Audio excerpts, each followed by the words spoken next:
ఒక్కరు కూడా చనిపోయిన స్థితిలో ఈ లోకంలో ఉన్నారు.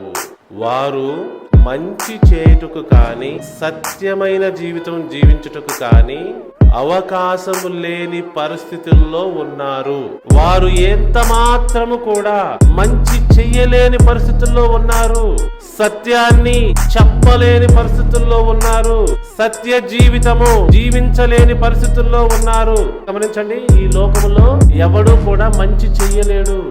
ఇది క్రిమినల్ వరల్డ్. ఈ లోకము ఒక జైల్లో ఉన్నవారు నేరస్తులు. అదే ఈ ప్రపంచము. ఎవరు జైల్లోకి వెళ్తారు? ఆల్రెడీ తప్పు చేసిన వాళ్ళే. సో ఈ లోకంలో ఎవరు ఉంటున్నారు ఇప్పుడు? ఆల్రెడీ తప్పు చేసిన వాళ్ళే. వారు మంచి చేయలేని పరిస్థితుల్లో ఉన్నారు. ఒకవేళ మన దృష్టికి మంచి చేసినా కూడా అది కేవలము స్వార్థపూరితమైనది. అది మంచే కాదు.